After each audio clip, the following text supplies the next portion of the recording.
Labas rytas, mes jau susipakavę, po truputį ruošiamės judėti toliau ir norėjau jums parodyti, kur mes esam apsistoję dienos šviesoj. Štai, čia toksai parkelis, konteineriai, viskas normaliai, vietos daug, ten galima pasivaikščioti, tenai žygių maršrutų yra nedidelių. Šiaip kas įdomiausia, kad nors ir parkingas yra ganėtinai didelis, nakvojam visiškai vieni, ryte tik tai viena kita mašina buvo atvažiavusi ir tiek.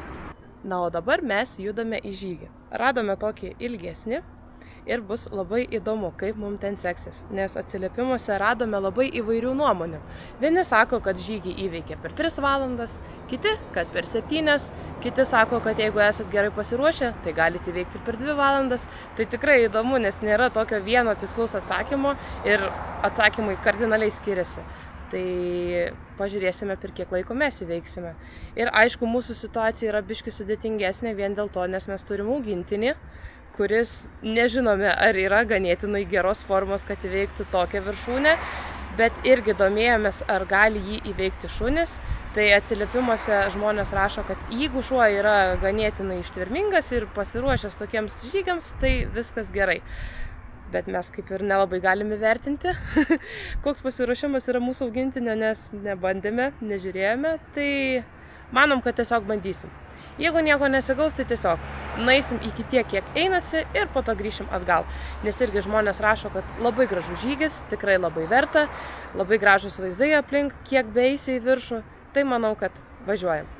Esmė tame, kad nors šiandien pirmadienis ir išeiginė diena, tačiau tas žmogus, kuris rekomendavo mum lietuvių servisą, galingas ES, galvom prie to paties galinai pasičipuoti mašiną, sako, pabandyk paskambinti šią mažaką, gal atsilieps, nes tikrai faini, malonų žmonės ir sulaukėme netgi, jei neklysiu, iš 3 ar 4 skirtingų asmenų būtent rekomendaciją jiems, tai va dabar kaip tik galvoju, kad reikia paskambinti, tai dar nusikopijuoju numerį ir pažiūrėsime, ką pasakys. Nu, bandom. Labą dieną. Labą. Ar galiu trukdyti dėl serviso paslaugų? Ar geriau tada paskambinti darbo dieną? Taip, sakykime. Man jūs rekomendavo Vitalijus, nežinau, ar pažįstate ar nepažįstate, sako, kad labai tvarkingai tvarkote mašinas, nes esmė tame su Fiat Ducato važiuojant Malagoje sugedo pavarų dėžė, tiksliau sunkiau jungiasi. Tai va norėjau paklausti, ar teikėte tokias remonto paslaugas ar neteikėt? Mechanikė Fiat Ducato? Jo. Ilgas ar ne?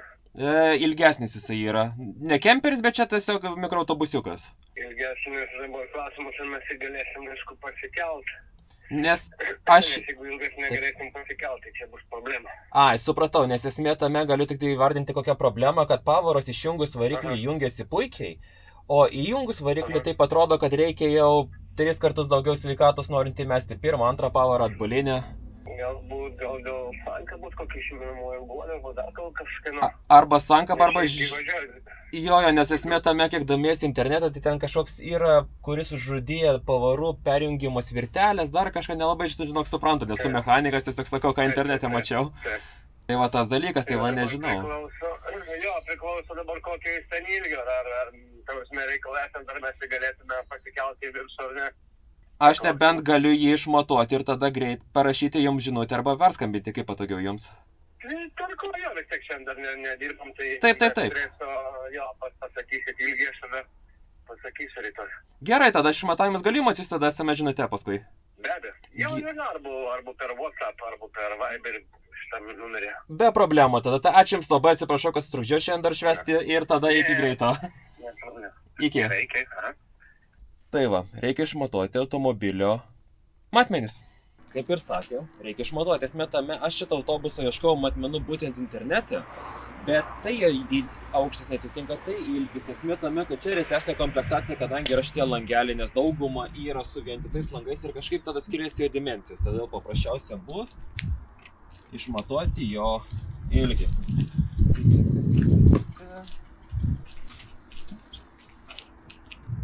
5 metrai ir toliau.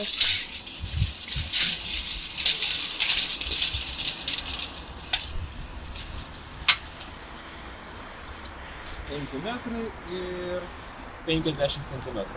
Tai va tokia matmenis.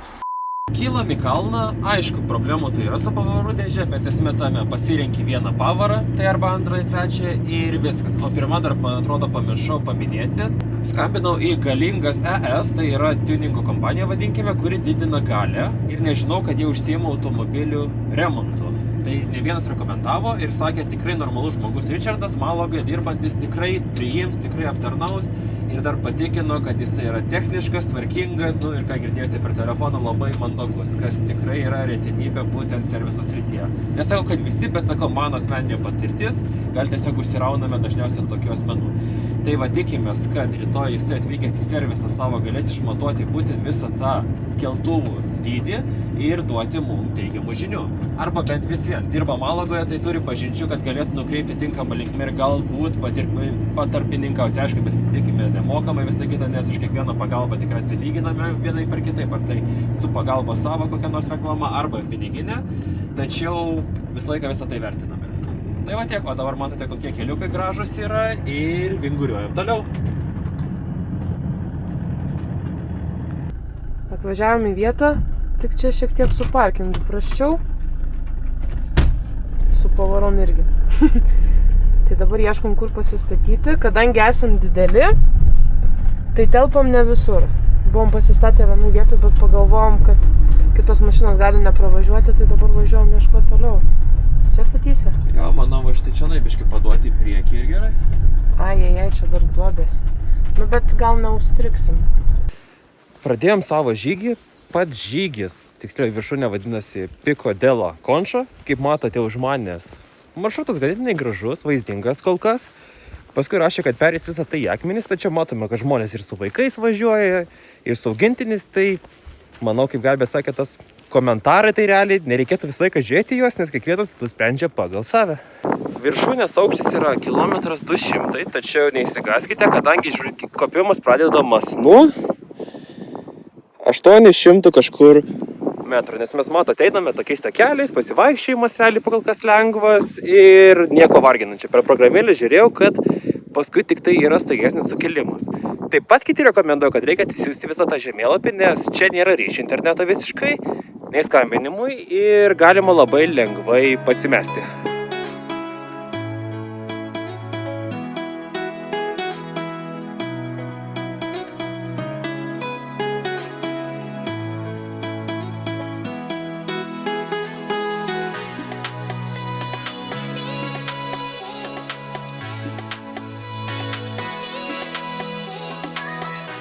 Bairis tame, kad mes prisiskaitėme, čia sudėtinga, viską, aš jau lasdas pasiruošiau, žygio batai, vandens valgyti. Čia eina vokiečiai, kiek supratau, pagal akcentą, nors kalba angliškai, tačiau su baltais šortukais, su baltais kedukais, kojinytės trumpos, kur atrodytų, kad greit mazolį prisijautrinsi. Realiai taip mes rengiamės eidami į miestą papietauti, o jie kopia į kalną ir grįžta labai švarus. Ir to jaus, Gabė, dar kažką nori pasakyti? Ir mes iš tikrųjų galvojom apie šitą žygį eiti ar neiti ir pagrindinė bėda buvo mūsų augintinis, nes labai bijojom, kad jisai gali neįveikti šitą žygą, nes mes, kaip ir mes žygiuojam daug kur ir aukštai, tai dėl savęs nebijojom, bet dėl Fukso tai truputį bijojom ir jau sakėm, kad eisim tikriausiai ir apsisuksim ir grįšim. Bet kai praėjo vokiečiai, kaip Tomas sakė, mes pas juos paklausėm, kaip tenais viršui, tai jie sakė, kad tenais nėra sudėtinga ir kad mums jau nebedaug liko. Ir kaip matote už manęs, vaizdas dabar supratau, ką sakė, kad tikrai gražus. Aišku, mes su Gabė tikimės, kad šiek tiek pragiedrės, nes kaip matote, debesėliai tokie slenka žemiau negu mes dabar esame. Tai norisi užlipus į viršų, pasidėti, suvalgyti jogurtą, sausainių ir jeigu yra galimybė ir aišku nedraudžiama, pakelti droną. Tai bus matyti.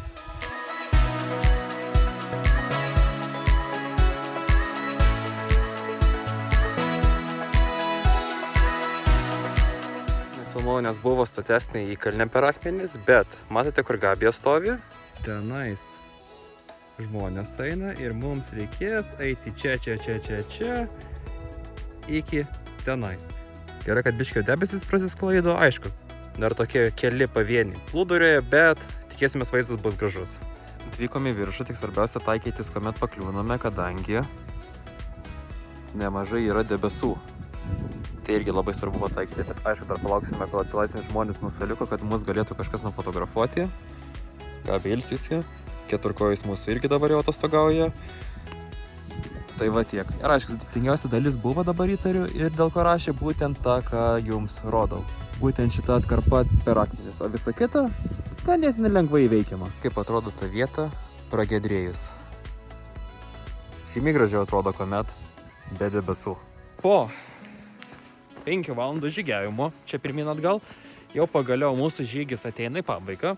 Praėjome 14 km, kas yra ganėtinai solidu, vadinkime. Mes su Gabija kalbame, kad šitas žygis gal ir nėra sudėtingas labai, tiesiog gal jis priskirtas prie hardo dėl ilgos distancijos. Ir aišku, kuomet vasara ir čia labai karšta, tai labai tas turėtų apsunkinti, nes mes šiandien ėjome tokia dienelė, vėjas stipraus per daug nėra, saulutė per debesis, gaivu, tai neiškepėme. Ir dar, būdamas kalno viršūnėje, gavau gerą žinią, kad mus priims servisas tik tai trečiadienį, aišku, šiandien yra pirmadienis. Tai rytoj dar sugalvosime, ką veiksime. Ir sako, bent pirmą pabandysime tau galę pakelti, o antrą galbūt tilps ant keltuvų, o gal ir jeigu netilpus, galima bus sutvarkyti visą tą dalyką nuo žemės. Tai tas dalykas bus matyti, o dabar dar traukiam iki autobuso. Grįžome po žygių ir galvoju šiek tiek parodysiu, kaip atrodo mūsų buitis iš arčiau. Kadangi žygiavome tikrai ne 1 kilometrą, tai suprakaitavom, ypač aš. Gabė sako, kad jinai gėlyti ir jinai nesmėdo dažniausiai. Tai esmė tame. Pasišildom vandenį būtent ant savo dujinės, kur ir maistą gaminame ir yra toksai bliūdas. Detalių nerodysime, bet esmė tame, kad su maudimuku, plavkėmis apsiprausime, apsipilme vandenį, panaudoja muilo. Muilas, aišku, toksai, kur dažniausiai naudojate rankoms. Bent aš taip susiprastinu. Tomas naudoja muilą. Taip, dėl to ir sako, aš susiprastinu. Ir taip palaikome savo šiokią tokią švarą, aišku. Kad reikia kažkiek laiko, tai čia realiai priklausomai nuo mūsų aktyvumo kas pusę savaitės, kas savaitę apsilankyti normaliame duše ir automatiškai įsiskalbti drabužį. Mes jau prisirinkę esame gal 6-7 poras skirtingų, kad pristaikyti orams, bet aišku, autobusas neparduotuvė drabužių, dėl to tenka karts nuo karto juos ir praskalbti. Tai mes neseniai skalbėme šį savaitgalį, tai dabar reikės jau laukti ateinančio savaitgalio. Tai va tiek. Šiandien dar yra toks vienas įdomesnis klausimas. Ką valgysim? Kadangi dabar yra, man atrodo, 4 diena, kai mes nebuvom parduotuviai ir yra ganėtinai šilta ir pas mus yra vėl ta pati problema, kad neturim šaldytuvo ir kur laikyti maistą šaltai, taigi negalim nieko labai per daug ir nusipirkti. Tai einam į stalčių ir žiūrim, ką gero turim. Taip. Sausainiai, čia gerai bus prie kavytės. Lietuviškas šokoladas irgi bus gerai prie kavytės. Čia košytė bus pusryčiam, batonas, bet reikia turėti ką uždėti ant jo. Gerai, supratau. Kas toliau? Sriubytė. Bet praeitą kartą, kai valgėm šitą sriubą, kažkas buvo negerai. Tai nežinau, kažkaip nesusivirškino. Tai gal reikės ir nebevalgyti. Jos. Aha, ryžiai. Ryžiai geni, makaronai. Konservai. Gal konservų nori? Gerai, imam. Sakė, imam. Gerai, bandom. Konservai. Čia beje blogiausias atvejis, jeigu nieko neturėsim. Ir dar turim vieną stalčių. Čia. Kukurūzai. Nu, kažką su jais nebent padaryčiau. Kava, arbata, trapučiai, nutela, bet čia jau į pabaigą, tai irgi nepavalgysi. Čia va irgi kažkas panašaus į konservus. Ką galima panaudoti. Ir dabar dar į šaltkrepšį einam pažiūrėti. Ką čia gero turim, ką? Dešrytė, bet valgiam pusryčiam, tai jau biškį atsibodo. Čia irgi dešrytė. Beje, čorizo, kuri būna labai skaniai Ispanijai. Koldūnai. Koldūnai. Avokadas čia irgi kažkam kitam. O kas čia šlapia? Čia nieks nesugėdė? Na gal ne. Tai žodžiu nežinau. Ką valgom šiandien? Kas greičiausiai. Matau, koldūnai ir gerai bus. Gerai. Tai šiandien vakarienį koldūnai. Gerai. O rytoj važiuosim į parduotuvę. Labas rytas. Išsimiegojom, papusryčiavom, galvom to nieko nefilmuosime ir atvykom pagaliau į Marbėją. Tačiau ne patį miestą, o į prekybcentrį. Aišku, labai sunku pamatyti, tačiau jis tęsiasi belenkiek į tą pusę, į galą. Tai sunku net perteikti kokio dydžio jisai. Bet dėl ko mes čia atvykome? Pirmas dalykas. Aš buvau įsigijęs šitai kamerytei, kur filmuoju papildomą laido adapterį. Toj parodysiu. tokį, kur yra iš Type-C į 3,5 mm, tačiau, kiek pastebėjau, su juo neveikia mano belaidžiai mikrofonai, o laidinis mikrofonas labai prastas garsas, jau geriau tada filmuoti viską iš kameros. Tai įtariu, buvo prastas laidas ir pamokoju ateičiai, kad pirmą viską išsitestuoti ir tada tik keliauti kelionę. Tai mačiau, kad čia yra 2 elektronikos prekių parduotuvės, viena gal net labiau tokia links fotoaparatų specializuotų, tai apsilankysiu, gal rasiu netyčia kokių kitokių mikrofoniukų. Taip pat dar būtų gerai pažiūrėti žygio batų, nes vakar žygiuojant prisitryniau kojas, nes irgi svarbu pažiūrėti tą dalyką, kad aš ėjau su bėgimo trailo rano batais. Jie yra šiek tiek minkštesni negu paprasti žygio batai, dėl to galimai dėl to ir prisitrynė mano koją. Tai mažai ką pažiūrėsime. Tai per kameras nesinešiu prekybcinti, nes daugumą negalima jos laikyti, gal nebent kažkas su telefonu pafilmuosime, o po to tada dar apsipirksime maisto atsargų, nes jau šaltkrepšiai tušti ir judėsime į patį miestą pasižvalgyti, kas jame gero. Tai pasimatom už kelių akimirkų. Tomas davė tokį intro, kad mes keliausime pasižvalgyti, kas gero yra Marbėjoje. Tačiau mes daugiausiai ką padarėme, tai tiesiog apsipirkome prekybos centre. Ir supratome, kad mums tiesiog ten visko yra per daug. Mes iš tikrųjų pavargom. Tikrai, nuoširdžiai pasakysiu, pavargom nuo miesto didumo, nuo žmonių skaičiaus, nuo mašinų, nuo visko. Esmė tame, kad įėjom į prekybcentrį, tai ten tiek žmonių, kad atrodo, jog būtų, nežinau, savaitgalis ar tiesiog šventinė diena. Visi apsipirkinėja, visų daug. Tiesiog visko. Ir nuėjom į prekybcentrį, tiksliau parduotuvę esančią prekybcentryje apsipirkti maisto. Tai ne Mercadona, ne Carrefouras, kaip mes mėgstame juos apsipirkti, bet net neatsimenu iš tikrųjų pavadinimo. Bet žodžiu, buvo labai didelis, ten visko daug ir maisto, ir ten būtinės technikos, visokių prekių ir panašiai. Tai mes tiesiog, nežinau, užtrukom gal porą valandų tenais, tiesiog vaikščiodami ir ieškodami, ko mums reikia.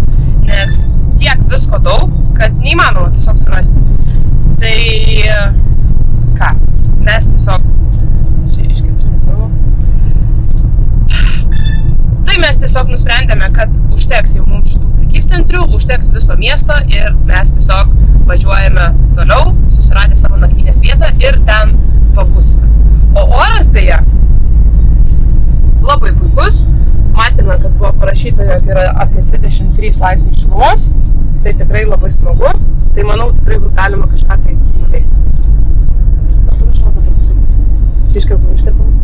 Ir dar nevažiavom specialiai miestą, nes norėjau vieną tokį varyti uostą, ne uostą, prieplauką, kur yra daug labai mandrų jachtų, bet irgi pažiūrėjau per programėlę, kad ten gatvelės siauresnės. Kaip žinote, mūsų autobuso pavaros mėtosi kaip senas traktorius.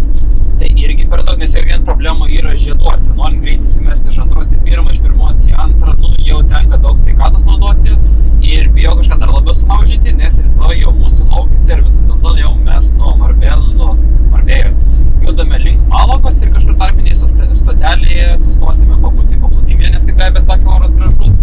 Ir ką? Ir lauksime rytojaus. Tiek. Susiradom gana neblogą vietą pasilikti, tačiau matom, kad čia problema. Ta prasme, pilnas parkingas ir mums net sunku išvažiuoti. Tai teks praskipinti šitą vietą, važiuoti atgal į viršų ir žiūrėti, gal tenais bus kažkas tai gero. Tomas sako, bandom čia kažkur tai statytis tada. Vietų kaip ir yra. Iš dešinės nėra nieko, važiuojam. Čia va kemperis yra, matytis irgi čia pasiliks. Tai gerai, mes tada irgi bandysim čia pasilikti tikriausiai. Ne kažkas aišku čia nais, nes miestas, bet bent jau pajūris yra. Buvome atvykę į Benemodenos miestelį, tiksliai mes dar dabar esame jame, radome nakvynės vietą ir galvojom lankysime pajūrį. Bet yra viena didelė problema, kadangi didžioji dalis paplūdimio yra uždrausta lankyti su augintiniu, dėl to mums yra problema iš karto su pūkiu, kadangi negalime niekur su juo pabūti. Ir realiai visa pakrantė yra apribota dėl šunų. Yra toliau 6 km viena vieta ir yra kita čia arčiau, tačiau joje nei pasideginsi ir kiek matėme ženklus draudžiama maudytis. Dėl to vienas minusas, o antras, jeigu pasivaikščioti po miestą, tai irgi nėra jokių, sakykime, kiek matėme aplinkui mūsų parkingo vietą, parkelių, kur galima būtų pavedžioti jį ant žolytės. Daugiausia žolės, kiek matėme, tai nebent va savo nakvynės vietoj, bet irgi matote problemą. Čia yra viešas parkingas, mašinų pilna vienam šone, čia kemperis matome, kad irgi stovėjo kuris laikas.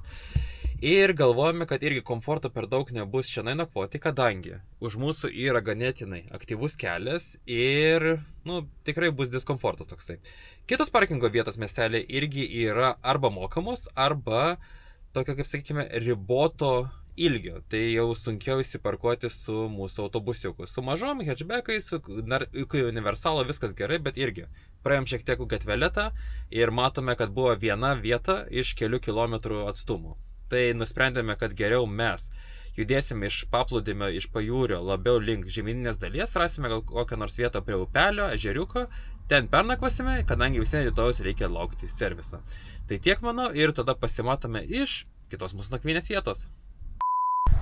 Atvykome į savo nakvynės vietą, galėčiau pasakyti, jinai tokia įdomesnė, nes čia yra tiltas, mes važiavom tokiu įdomesniu keliuku po tiltu, įsivaizduoju, jeigu ganėtinai būna šlapia po lietaus, tai čia sunkiau pravažiuojama, nes net ir dabar stovi balos, nors lyja jau prieš kelias dienas ir jinai nėra iš pačių tvarkingiausių. Čia matote, kad yra upė, bent tiksliau buvo, dabar tik tai mažas toksai upelis tekantis ir kas mums ne visai gal patinka šitą vietą, tai tiesiog, kad nelabai yra tvarkinga, kadangi čia yra šuns kakutis, ten buvo ne šuns, o žmogaus kakutis.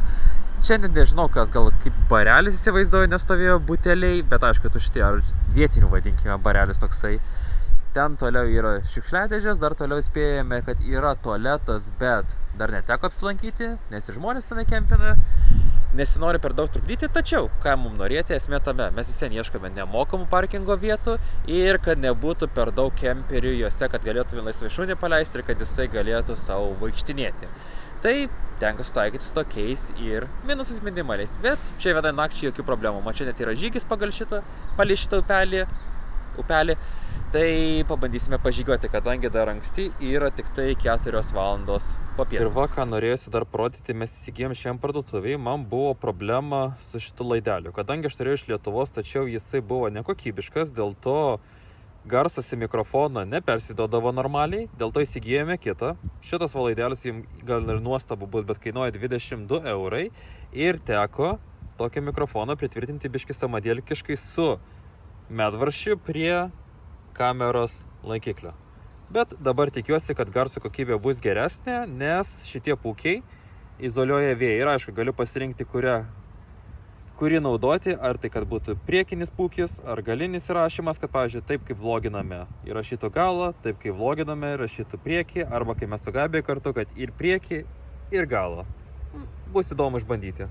Tai ką dar įsigijome parduotuvį, tai valytuvus. Nors ir mūsų buvo Bosch, tačiau nežinia, kiek metų tiem Bosch valytuvam buvo. Tai su Gabija pasitarėm, kad nors ir Ispanijoje geri orai, tačiau kartais, kai užeina visokios dulkės, visą kitą, nusiplauna ir matosi tada labai nemalonus dryžiai. Tai įsigijom 2 valytuvus, aišku, jie be firmai ir firmos Auchan, nežinau kaip jie vadinasi, ar tai gera ar ne, bet Bosch panašių žinomų firmų nebuvo, tai bus gerai šitai. Įdomu kažkam, tai vienas valytuvas kainavo 10 eurų, kas ganėtinai yra brangu, nes jau Lietuva atsimenu, kad apie geresnės kokybės kaip Valeo ir panašiai yra 7-8 eurai. Tai tiek. Tai per visas problemas ir per visus reikalus neparodžiau jums, ką mes nusipirkom gero parduotuviai. Tai rodau dabar. Štai mūsų šalkrepšis jau visko pilnas. Tai ką, pirmas pirkinys. Nutella, Tomas labai mėgsta. Aišku, čia nėra labai sveika, bet, kartais galima, kaip sakant. Va, salotytės. Čia mūsų būna beveik pagrindinis patiekalas, nes yra labai skanu. Ir ganėtinai sveika, ir tos salotos dar irgi ganėtinai tvarkingos. Nežinau, kaip kartais būna parduotuviai, nusipirki salotos ir iš tokios padžiūvę, tokios, nesimpatiškai atrodančios. Bet su šitom viskas yra liuks. Užtepėlė, neįdomu. Čia tokie kepsneliai. Tai irgi labai smagu. Čia greitai pasikepi su daržovėm irgi. Labai gerai. Toliau kolduniukai. Irgi mūsų labai pamėgtas patiekalas, nes irgi greitai galima pagaminti ir ganėtinai skanu. Toliau jogurtukas. Čia labai daug nepripasakosiu, bet labai geras dalykas tas, kad Ispanijoje jogurtukai yra skanus. Realiai belio kokius pirksi, jie vis tiek bus skanus. Gerai, šitas, milka šokoladas, čia irgi nieko įdomus. Sūris, nieko įdomus, koldūnai, čia kiti koldūnai. Jogurtukai čia dar kitokie. Šiaip šį kartą labai daug nieko ir neprisipirkom, nes kaip ir minėjau, ta parduotuvė buvo labai didelė ir mes neradom savo tinkamų prekių, kurias visą laiką pirkdom. Tai pagalvom, kad tiesiog nusipirksim šiandien keliom dienom maisto, o toliau jau judėsime link mūsų mylimos Mercadonas ir ten jau rasim tikrai viską, ko mums reikia. Tai tiek šiam kartui. Labas rytas, mes jau papusryčiavę, susipakavę, pasiruošėme 2 kuprinės, vieną Gabiai, vieną man, nes maža ką nežinome, ar servisas laikys automobilį visą dieną, ar gal atiduos po kelių valandų, nes sakė pats čipavimas trunka apie 2-3 valandas, o paskui priklausomai nuo problemų. Vakar įmetėm naują video į YouTube ir labai ačiū, kas pakomentavote, nes vienas žmogus irgi komentavo, kad turi tokį patį autobusą ir tikrai neturi taip pavaros junginėtis, nes man gal šiek tiek ir buvo, ne tiek, kad baisiai, bet kad sunkiau įsimetinėja negu lengvosios mašinos, bet sako, ne, negali būti taip. Kitas minėjo, kad galimai gal problema su sankaba, o ne tuo dačiku, kur aš įsivaizdavau, tai vėlgi, bet čia realiai būrimas iš tirščių ir tik tai servisas atsakys, kame yra problemos. Aišku, vienas tik tai gal minusiukas, nes jie dar tiksliai nežino, ar šitas autobusas telpa ant keltuvų, nes sako, žiūrėsim kokią problemą, gal net nereikės ir ant keltuvų varyti, galima ir taip sutvarkyti, o jeigu reikės, tai jau žiūrės vietoje, bet mes labai tikimės, kad jie ras sprendimą, jeigu ne pas save, tai galbūt kur nors apylinkės, nes matėme, kad jų servisas randasi Malagoje tokio industrinėje zonoje. Tai vis vien turėtų gal pažinoti vien šalia kito kokius nors kolegos, kur vis vien rekomenduoja vieni kitiems atitinkamus dalykus, kurie nesugeba patys padaryti. Tai va. Tai manau, tada mes susimatome už kelių sekundėlių vietoje, nes mum kelio iki serviso 17 minučių. Tai iki greito. Palikome automobilį servise, tai kaip ir minėjau, pačipavimui ir sankabos sutvarkymui. Aišku, žmogus tik tai atsisėdęs į mašiną pamatė, kame reikalas, kad sankaba buvo 5% įsispaudusi, tai jisai su koja ją atkėlė nuo pačios ir tada pavaros viskas gerai veikia. Tai kiek jisai kalbėjosi su kolega, kiek supratau, tai problema yra su sankabos cilindriuku, tai sakė dabar yra 2 variantai. Vienas dalykas, arba tai truks 2-3 valandas, arba tai gali trukti iki kelių dienų. Nes problema galimai galima gauti tą cilindriuką. Tai sakė, informuosiu, jeigu randame šiandien, tai ir sutvarkom šiandien, jeigu ne, tai sako, teks nuomoti jum nakvynę vienai ar keliom dienom. Tai tiek naujienų. Mes su Gabi einame darbiškai dabar pasivaikščioti iki Malagos centro ir spręsime, ką veikti. Jau mes su Gabi klaidžiame apie 3 geras valandėlės. Vienas darbas buvo, reikėjo rasti bankomatą veikiantį, nes esame tokiam pramoniniam rajone, kur realiai yra, vadinkim, kaip Kauno Lezas įsivaizduoju, gal labiau kokia, nežinau, Vilijampolės užkampės, kuomet tik tai vien statybinės įmonės, automobilių servisai, automobilių pardavimai, netgi užklydom į kažkokį kiniečių rajoną, kur galima didmeną nusipirkti įvairiausių rūbų, bet čia mes taip radom bankomatą, viskas gerai ir dabar nusprendėme, kad reikia šiek tiek pailsėti po medžių pavėsyje, nes ir puikiai karšta pasidarė. Ir paskui toliau galimai, jeigu nesauksim jokių žinių, nesakė, kažkada turėtų pasakyti, ar įmanoma šiandien sutvarkyti ar ne. Tai planas judėti labiau link miesto centro, parko, kur nors jau normaliai atsisėsti ne ant žemės, ant blizono, o ant suoliuko, papietauti, atsipalaiduoti. Bet Ispanijoje yra viena tokia didesnė problema, kad pas juos nelabai išvystyti šaligatviai. Ką jau kalbėtų apie dviračių takus, nes esmė tame, kad eini, baigėsi pėsčiųjų takas. Paskui iš niekur jisai vėl prasideda, eini, vėl jisai baigėsi. Ir gal turistinėse vietose taip matyti, tačiau tokiuose kaip mes esame labai šiukšlyno daug ant kiekvieno realiai kampo. Tai tiek ir naujiena, nes matote, už mūsų yra 4 juostų kelias ir pėsčiųjų perėjos nei vieną, nei kitą pusę kelių kilometrų spindulių nėra. Patikrino per Google Mapsus ir tai va. Tai dabar sėdim parkeliai, jau gal kokią valandėlę. Gavom naujienos nekokios. Nekokios tame, kad mes dabar liekam be namų. Tai reikės ieškoti, kur pernakvoti, reikės susirasti viešbutuką ir rytoj tik tai atgausim savo transporto priemonę. Taip. Ką man pasakyti? Taip. Aš pasakau, tu nieko negaliu pasakyti. Esmė tame, aš dabar ieškau bookingų nakvynės. Aišku, mums dar siūlė, galime tą pasimti transporto priemonę, joje nakvoti, nes paaiškinome, kad mes tenai gyvename ir rytoj vėl atvaryti, bet kadangi jie randasi tenai... Vos avarija nevyko. Randamės visiškai, jie randasi, tai yra visiškai kitame miesto gale, kur labai sunkus susiekimas. Tai ta prasme, mums dabar imti Boltą, važiuoti ten, pirmyn. Tai realiai ant Bolto gaunasi, kadangi 2 kartus naudotumėmės apie 20 eurų. Dėl to nusprendėm, kad tiesiog finansiškai neapsimoka. Kartu ir aplinkui Malagą nelabai yra normalių vietų, kur pasilikti. Nebent jau toks miesto parkinguose, kur pūkis negalėtų patostogauti. Tai nusprendėme, kad geriau jie tegul pasilieka tą mašiną. Rytoj gauna cilindrą, sankabos ir visą kitą, tai ir sutvarkys tai iki galo ir tada skambintas, kad skaitytume. O mes dabar ieškosime nakvynės, įsiregistruosime ir eisime patyrinėti Malagą.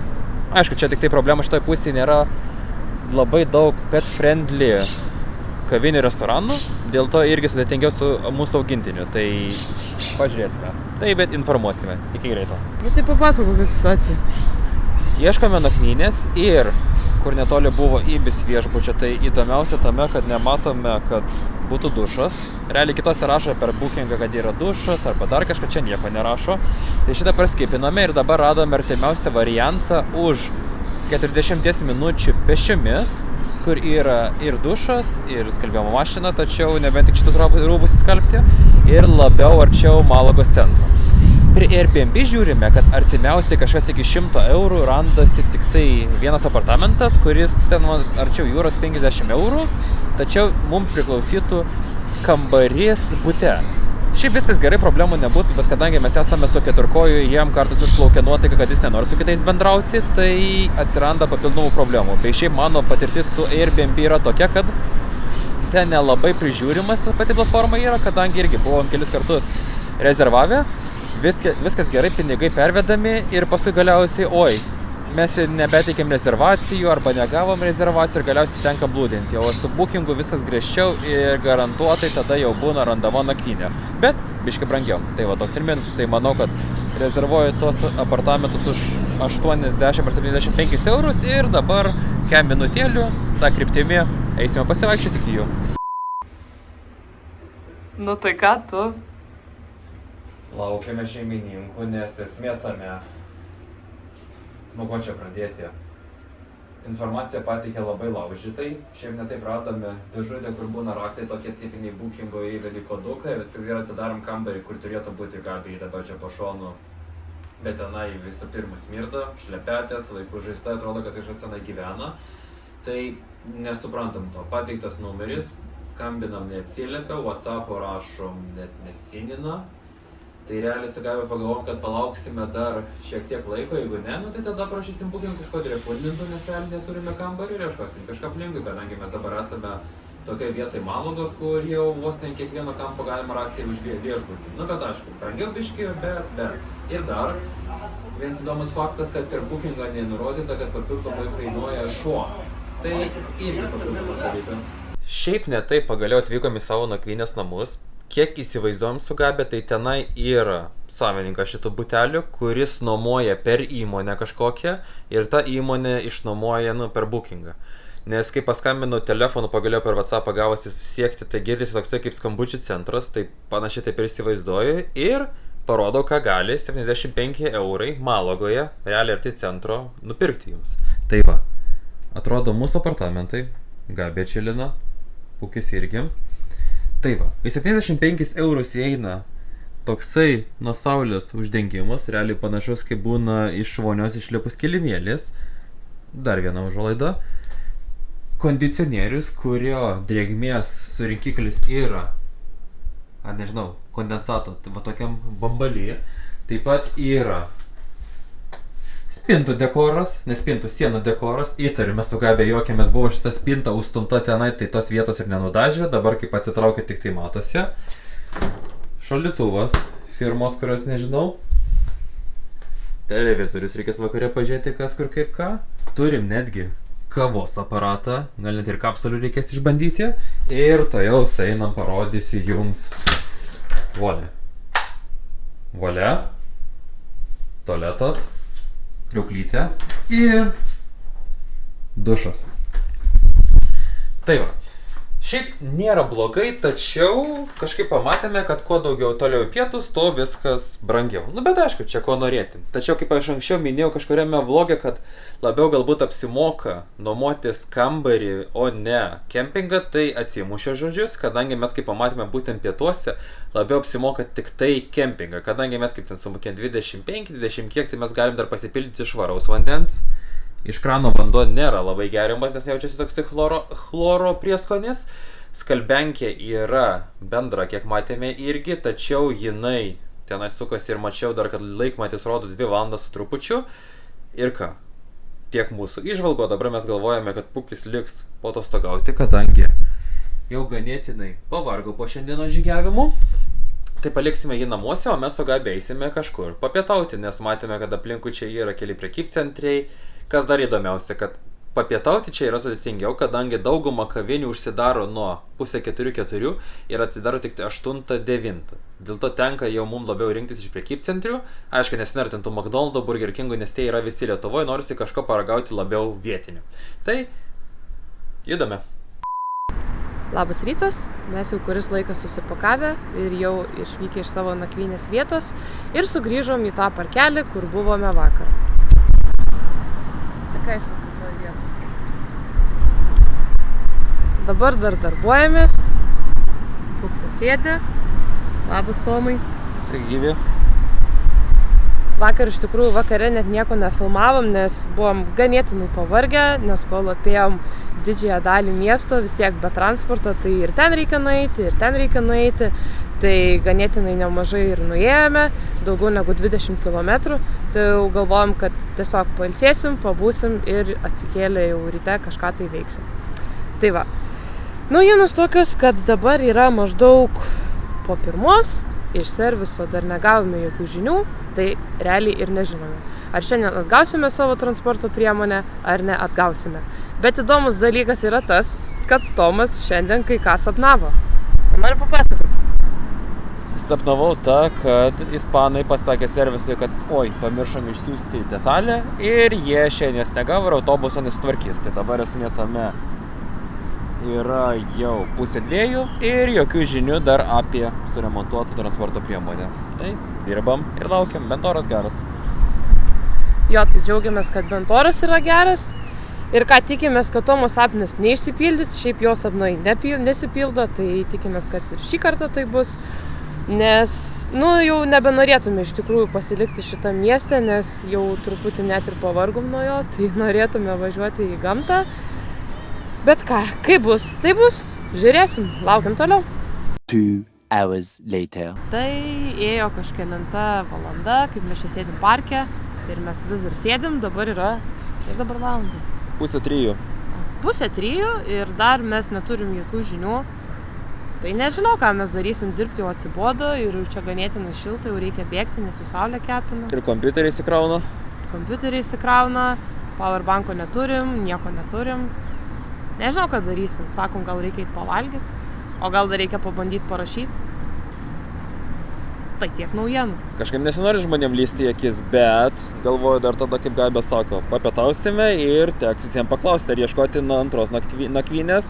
Aišku, tą pačią vietą nelabai norisi grįžti, nes įtariu, ten tikrai nebus rezervuota, bet gal kažką kitą išbandysime.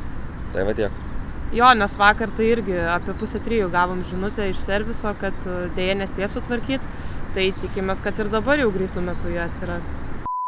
Sėdime dabar vėl ant suoliuko, tik dabar jau ant kito. Bet buvome pavalgyti, labai skaniai pavalgėme picos ir norėjau pasidalinti tokiu vienu labai geru dalyku. Tai kad Ispanijoje, kiek esame kur buvę kavinėse, tai, bet realiai buvom 2 dar tik tai, bet su šunim priima visur, arba bent jau daugumoje. Tai labai tikrai fainai, visi labai draugiški ir pavalgyti galima, ir šuniukas gali pailsėti. Tai va, labai smagus dalykas.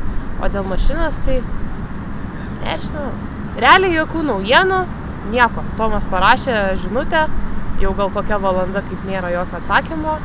Jau net ir pradėjo ieškoti, kur mums čia vėl apsistoti, nes tam pačiam bute nebenorim daugiau, nes ir brangu ir šiaip nesąmonė su komunikacija ir kitais dalykais. Nežinau iš tikrųjų. Jau gal net ir truputį pabodo ir mes jau pradėjom su Tomu diskutuoti, kad kaip nekeliausi, taip gaunas nesąmonė, kažkokiu tai vis atsiranda dalykų. Nežinau daugiau. Gal tu, Tomai, kažką pakomentuosi? Papildomai norėjau tik pasakyti, gal kam įdomu ir smalsu, tai mes už pietus, tai realiai 2 picos. Pas jos, kas įdomiausia, nėra skirtingų dydžių, yra standartinės apie 35-40 cm, ne kažkur maždaug dydžio. Jo, maždaug. Tai va, už 2 picas ir 2 Coca-Cola sumokėme 23 eurus. Kas pamatėme realiai tokį kainą vidurkis, nes buvome tiek čia šitoj pizzerijoje šiandien, tiek vakar irgi panašiai sumokėjome. Ir dėl automobilio mes su Gabi irgi kartais netgi pajuokaujame, kad nesvarbu, kad ir kokį transportą įsigytume, nesvarbu, kad ir kiek mes už jį užmokėtume, praeita karavelė buvo surūdijusi visą kitą, bet jinai tarnavo, aišku, buvo einamieji remontai tokie kaip starterio keitimas, ten žarnelės trukimas, visa kita. Šitą irgi sumokėjom jau daugiau pinigų, beveik 5000 ir vis vien atsiranda kažkokių bėdų. Tai realiai toks gyvenimas mūsų keliavimo. Kartais netgi padiskutuojame ir pasiekėme, gal net neverta įrenginėti ten to autobuso, gal tiesiog apsimoka turėti kokį nors multivaną, kur žinote, iš taško A į tašką B gali nuvažiuoti ir esant labai kritiniam poreikiui įsimiegoti vieną naktį, o kitomis dienomis nakvoti kur nors viešbučiuose. Bet vėlgi, Malaga, kaip matote, viešbučių kainos prasideda nuo 80 eurų ir kopia viršų. Čia, tiesiog ne viešbučių, bet nakvinių vietų. Bet jas eina statistika ir viešbučių. Ir dar bairis tame, kad vakar mes už nakvynę mokėjome 75 eurus, plus 10 eurų šuns mokestis, kur man dar nieko apie tą neatsakė, nes ten realiai ta komunikacija buvo atsiunčia informaciją ispaniškai, paskui ta informacija išversta į angliškai, pusė informacijos dingsta, nors yra apie tą patį mokestį, paskui atsiranda dar dalis, žodžiu, ten kosmosas, o šiandien nakvynę radau jau tik už minimalę 100 eurų kainą. Aišku, jeigu būtumėt be gyvūno, tada kaina gali prasidėti nuo 50 eurų. Tai pasvarstykite dar apie tą dalyką, nes augintinis sudaro nemažą sumą. Ir dar matėme vieną viešbutį, kuris kaip tik čia netoli yra link serviso, kur priima su augintiniu iki 10 kg ir jeigu jisai yra jau sunkesnis, tai nebepriima. Ir augintinio kaina plus 15 eurų prie sumos. Tai va tiek. Sakysi kažką? Realiai, kai nesiseka, tai nesiseka. Visą dieną šiandien tiesiog va taip prasitrynėm kampais, kairien, dešinien. Ir ką, pagaliau po visos dienos, maždaug apie 6:30, mes sulaukėme žinių iš serviso, kad jau mūsų mašina pagaliau sutaisyti. Tai kaip ir turėtų būti viskas gerai, tačiau mums kažkaip tai reikėtų nusikakti iki to serviso. Tai bandėm įsikviesti taksi per Boltą. Tai, žodžiu, rodė Boltas 10 minučių, už 10 minučių taksi atvažiuos, paskui už 15, paskui vėl už 10, vėl už 15 ir realiai gal apie pusę valandos mes tiesiog laukiam taksi, kol jis atvažiuos. Ir aišku, fuksai tik čia. Tai taksi taip ir neatvažiavo. Tai teko ieškoti kito taksi. Tai, žodžiu, šiaip ne taip suradom taksi. Ir ką, kadangi su šunim kaip ir nelabai galima, o gal ir galima, bet, žodžiu, reikia turbūt ieškoti, kurie veža taksi su šunim, nes tikriausiai ne visi veža. Tai mes nusprendėm su Tomu taip, kad jisai važiuoja, paima mašiną, o aš tiesiog laukiu toliau jau kitame parkelyje su Fuksu, kol jisai atvarys mūsų mašiną. Tai dabar aš tiesiog vaikštinėju ratais. Tomas jau išvažiavo, dabar yra beveik 7 ir kadangi taksi vėluoja, labai vėluoja, mes paprašėm serviso, kad truputį luktelėtų, tai ačiū Dievui sutiko palaukti, tai tikimės, kad Tomas labai ir nesusivėlins. Ir ką, labai šiandien visokių tokių daug dalykų ir iš tikrųjų tokių, nežinau, bereikšmių ir mes laukdami žinių iš serviso net pradėjom ieškotis vėl naujo butuko arba viešbučio, kur galėtume pasilikti. Kadangi jau buvo gana vėlokas laikas, tai tiesiog bijojom iš vis likti be nieko, tai jau buvom susiradę netgi nakvynę. Ir tai va.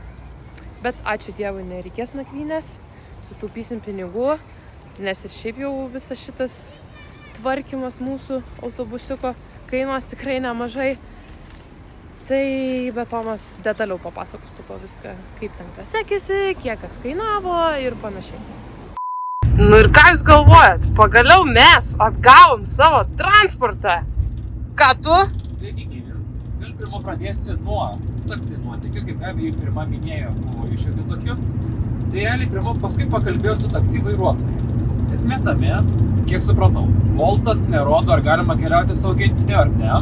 Todėl aš pirmam vairuotojui, kai buvau parašęs, ar galima keliauti su augintiniu, spėjau, jisai nenorėjo to priimti ir dėl to važinėjo ratais kvadratais. Ir kad neatšaukinėti paties užsakymo, jis specialiai įsivaizduoja taip tarmosino, kad aš atšaukčiau, nes realiai jisai važiavo 10 minučių kelią, 30 minučių ir dar būtų ilgiau važiavęs, nes jeigu ir Boltas rodo navigaciją, kur suka.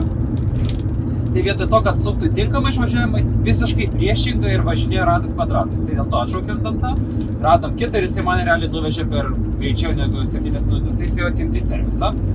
Bendrai automobilio remontas kainavo, tai DB filtras, tvarkymas ten tas visas, ir čipavimas 350 eurų, o sankabos dalykėliai kainavo 360 eurų.